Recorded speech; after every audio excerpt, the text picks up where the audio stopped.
Les couveuses de la ligne TEC-TEC produites par River Systems sont conçues et fabriquées entièrement en Italie. La ligne comprend 3 modèles. ET12 dont la capacité est de 12 œufs de poulet, dinde, oie et canard ou bien 48 œufs de caille ou de petite taille. ET24 dont la capacité est de 24 œufs de poulet, dinde, oie et canard ou bien 96 œufs de caille ou de petite taille. ET49 dont la capacité est de 49 œufs de poulet, dinde, oie et canard ou bien 196 œufs de caille ou de petite taille.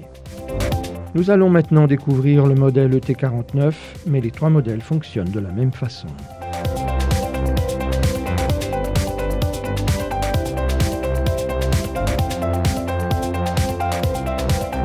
Le lieu idéal pour placer la couveuse est une pièce qui a une température entre 20 degrés et 25 degrés, un taux d'humidité entre 50% et 75% et qui doit être bien aéré.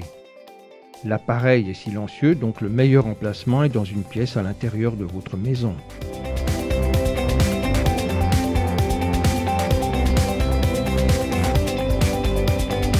Posez le fond de la couveuse sur une surface plate. Enlevez la grille d'éclosion qui servira plus tard dans le procès d'incubation. Placez le couvercle sur le fond de façon à fermer l'appareil. La couveuse doit permettre à l'oxygène provenant de l'extérieur d'y entrer. Il ne faut donc pas la couvrir ou la poser sur des objets comme par exemple chiffon, couverture ou nappe. Versez de l'eau propre et tiède dans un des trous des pieds du fond pour remplir à ras-bord un des 2 bacs à eau.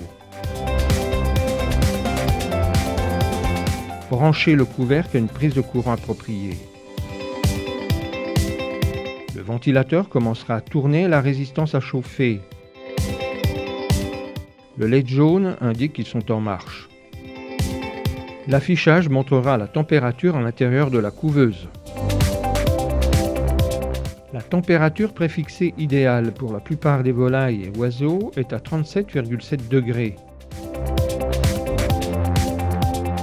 Allumez l'appareil et laissez-le fonctionner à vide pendant 2-3 heures pour qu'il arrive à la bonne température et développe le correct taux d'humidité.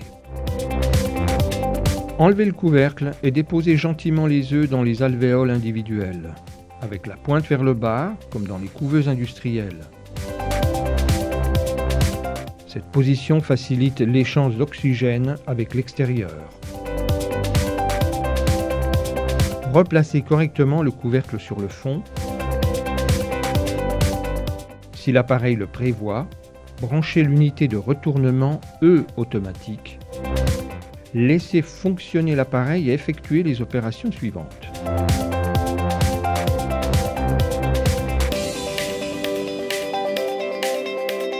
Contrôlez chaque jour le niveau d'eau et, si nécessaire, remplir sans déborder le bac à eau par le trou dans le pied du fond.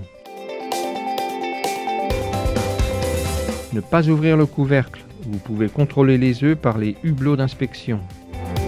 Le premier mirage peut être fait après 1 semaine. Éliminez les œufs non fécondés, endommagés et anormaux.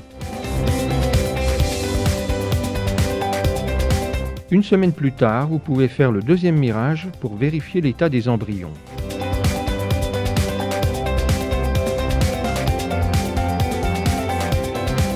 Pour les œufs de poule, au 18e jour d'incubation, débranchez le retournement et commencez la phase d'éclosion.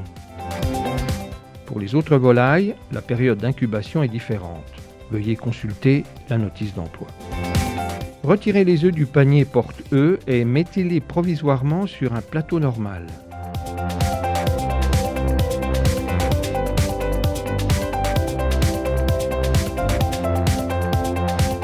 Enlevez le panier du fond de la couveuse en faisant attention à la partie reliée au retournement automatique.